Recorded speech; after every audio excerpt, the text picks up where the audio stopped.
Olá, pessoal. Dando continuidade ao nosso assunto de soluções, a gente vai falar hoje sobre efeitos coligativos, os aspectos qualitativos dos efeitos coligativos. Então, vamos pensar um pouquinho. A água pura, a gente sabe que ela tem propriedades físicas constantes. Então, esse gráfico aqui, que é o gráfico de temperatura por tempo, ele mostra isso claramente. Ali, quando a gente chega na fusão, ou seja, a passagem do sólido para o líquido, tem um patamar, ou seja, a temperatura não varia. Então, enquanto está se transformando de sólido para líquido, não varia a temperatura. Novamente, no início da ebulição, quando está passando de líquido para vapor, enquanto está passando de líquido para vapor, não varia a temperatura, tem mais um patamar. Então, isso aqui é propriedade da água pura, ou de compostos puros. Mas quando um soluto não volátil é adicionado a essa água, ou seja, é adicionado ao solvente, porque a água é o principal solvente que a gente conhece. Então, quando um soluto não volátil é adicionado ao solvente, as propriedades físicas desse solvente variam. Então, o que isso significa? Por exemplo, faz de conta que a gente está ao nível do mar. Ao nível do mar, a água ferve a 100 graus Celsius. Se eu adicionar nessa água um soluto não volátil, por exemplo, sal ou açúcar, o que vai acontecer com a propriedade de ferver? Ela vai aumentar. Então, essa temperatura de ebulição vai aumentar porque foi adicionado um soluto não volátil ao solvente.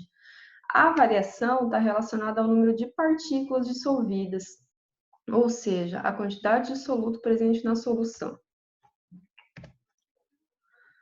Então, a gente tem uma propriedade que se chama, um efeito coligativo que se chama tonoscopia, que significa o quê? Então, vamos pensar um pouquinho. Ao colocar um soluto não volátil em um solvente, a gente dificulta que as moléculas desse solvente evaporem, ou seja, vaporizem. Vocês lembram que a gente tinha falado um tempo atrás que quanto maior a pressão de vapor, mais volátil é aquele líquido, certo? Então, se eu colocar um soluto não volátil, eu vou estar dificultando a vaporização, ou seja, eu vou estar diminuindo a pressão de vapor, porque ele não vai ser tão volátil quanto ele era antes. Então, um número menor de moléculas do solvente se transforma em vapor, ou seja, diminui a pressão de vapor do solvente na solução. Aqui a gente tem uma figura que relata isso claramente. Então, aqui na primeira, a gente tem simplesmente o solvente e olha o tamanho da pressão de vapor. Ela é maior do que na segunda figura, que a gente tem soluto mais solvente, ou seja, naquele solvente lá foi adicionado um soluto, então aqui a pressão de vapor diminuiu, ou seja, o líquido ficou menos volátil, menos fácil de evaporar ele. Então a tonoscopia é essa propriedade, é a propriedade coligativa relacionada ao abaixamento da pressão de vapor do solvente quando é adicionado um soluto não volátil.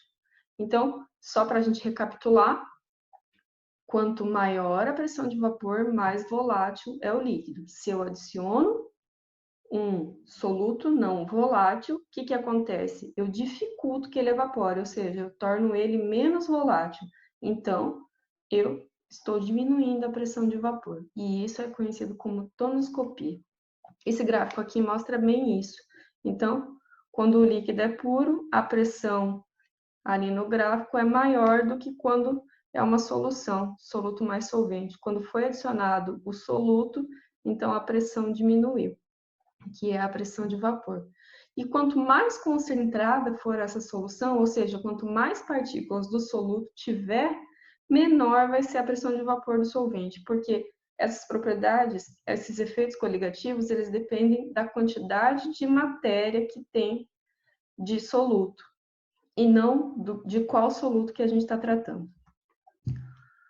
Um outro efeito coligativo bastante conhecido é a ebulioscopia, que é exatamente aquilo que eu tinha citado de exemplo no começo, que é o aumento da temperatura de ebulição. Então, a ebulioscopia é a propriedade coligativa relacionada ao aumento da temperatura de ebulição do solvente provocado pela adição de um soluto não volátil. A mesma coisa.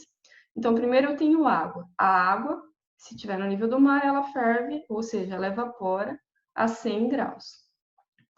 Se eu adiciono um soluto não volátil nela, por exemplo, sal ou açúcar, eu vou dificultar que ela evapore. Então, eu vou aumentar a temperatura de ebulição dela. Olha essa figurinha aqui do lado. Então, aqui a gente tem a água pura, temperatura de ebulição 100 graus. Foi adicionado sacarose 0,5 mol por litro, a temperatura de ebulição aumentou para 100,26 graus Celsius, ou seja, aumentou a temperatura de ebulição, tornou mais difícil que ela evapore. E aí, na terceira figurinha, que a sacarose está a 1 mol por litro, aqui a temperatura de ebulição é 100,52 graus Celsius. Então, eu não sei se vocês perceberam, mas sacarose 0,5 para 1 mol por litro dobrou. E ó, a variação da temperatura de ebulição também dobrou. Então, uma propriedade que depende da quantidade de matéria que tem lá dentro. Quanto mais partículas de soluto tiver, maior vai ser a temperatura de ebulição que vai atingir. Então, ela é proporcional. Se eu tivesse sacarose 1,5 mol por litro e adicionasse naquela mesma água pura, aumentaria 3 vezes 0,26 graus Celsius da temperatura de ebulição.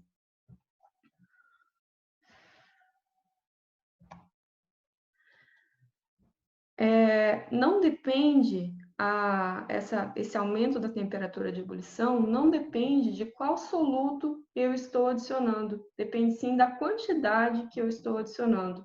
Então, soluções com a mesma quantidade de partículas de solutos não voláteis, mesmo que sejam partículas diferentes, provocam o mesmo aumento na temperatura de ebulição do solvente. Então, aqui essa figurinha deixa isso bem claro. Na água pura, no segundo caso, foi adicionado glicose, 0,5 mol por litro, e no terceiro, sacarose, 0,5 mol por litro. E olha a variação da temperatura de ebulição lá em cima. Foi a mesma, 0,26 graus Celsius. A terceira propriedade coligativa que a gente vai ver hoje é a crioscopia. A crioscopia é uma propriedade relacionada à diminuição da temperatura de congelamento do solvente. Então, ela é provocada também pela adição de um soluto não volátil. Então, o que a gente já observou aqui? A gente já falou sobre tonoscopia, em que a adição de um soluto não volátil diminuía a pressão de vapor. Nós já falamos sobre ebulioscopia, que a adição de um soluto não volátil aumenta a temperatura de ebulição. E agora a gente está falando de crioscopia, que aqui a adição de um soluto não volátil diminui a temperatura de congelamento do solvente. Então, a figurinha fica bem claro. Aqui a água pura, ela se torna sólida a 0 graus Celsius, ou seja, ela congela a 0 graus Celsius. Se eu adicionar sacarose 0,5 mol por litro, eu vou dificultar que ela congele. Então, aqui, o que aconteceu? Diminuiu a temperatura de congelamento. Ela foi para, ao invés de 0 graus Celsius, menos 0,93 graus Celsius. E aí, quando eu adicionei sacarose o dobro, 1 mol por litro, dobrou também a diminuição da temperatura de congelamento. Então, novamente, quanto mais concentrada a solução, ou seja, quanto mais partículas de soluto forem adicionadas, maior a diminuição da temperatura de congelamento do solvente. E esse gráfico deixa isso claro. Então, na solução 1, que tinha 0,5 mol por litro, diminuiu a temperatura de congelamento, e na solução 2, que era 1 mol por litro, diminuiu ainda mais, foi lá para T2, que é menor do que a T1, que é ainda menor do que a T0, que era a temperatura da água pura. Temperatura de congelamento da água pura. Ok? De novo, aqui está se tornando repetitivo, porque todas as propriedades sofrem isso também. Não importa o que eu estou adicionando, e sim a quantidade que eu estou adicionando. Então, na água pura, foi adicionado glicose e sacarose. As duas eram 1 mol por litro. Então, não importa que não é o mesmo soluto, importa que eles têm a mesma concentração. Então, olha o que aconteceu com a temperatura de congelamento. Diminuiu o mesmo tanto. Então, tá bom. Então, agora, para finalizar, eu vou mostrar para vocês que existem diferenças para solutos de natureza iônica e de natureza molecular. Por exemplo, até agora a gente estava falando de solutos de natureza molecular, por exemplo, a glicose, a sacarose, todos eles. Então, esses solutos moleculares, eles não ionizam. Neles, o número de partículas na solução é exatamente igual ao número de partículas inicialmente dissolvidas. Então, por exemplo, a C6H12O6. 1 mol de moléculas disso, quando for colocada em solução, vai liberar 1 mol de moléculas. Ele não vai se ionizar, ou seja, aquele composto não vai se quebrar em duas partes. 1 mol de moléculas vai formar 1 mol de moléculas mesmo em solução. Agora, para solutos iônicos, vai depender do grau de ionização. Por exemplo, o ácido sulfúrico, que é o H2SO4, quando a gente coloca ele em água, ele se ioniza. E aí ele libera o quê? 2H+, e SO4 2-. E aí, se vocês perceberem, aqui do lado esquerdo, que era o lado dos reagentes, tinha só H2SO4, 1 mol de H2SO4. E do outro lado, a gente formou 2 de H+, e 1 de SO4 2-. Então, formamos 3 mols de íons em solução. Então, aqui, 1 mol de moléculas forma 3 mols de íons em solução. Então, essa é a diferença de solutos de natureza molecular e iônica. Mas essa parte dos solutos iônicos, nós vamos deixar para ver mais especificamente na aula 11 do 3D. Para essa aula 10, 3D, que é a que a gente está vendo agora, é importante que vocês entendam que aqueles que são os solutos moleculares, que são aqueles que não se ionizam nem se dissociam em água, são os que o número de partículas na solução é exatamente igual ao número de partículas que inicialmente foi dissolvido. Então, o que é importante vocês diferenciarem aqui? Solutos iônicos são aqueles que, quando você coloca 1 mol em solução, ele vai formar mais de 1 mol. E agora, o que a gente está vendo agora são os solutos moleculares, que é aquele que, quando você coloca 1 mol em solução, ele não vai mudar, ele vai continuar aquele 1 mol lá. E ele não vai se dissociar nem se ionizar em nada.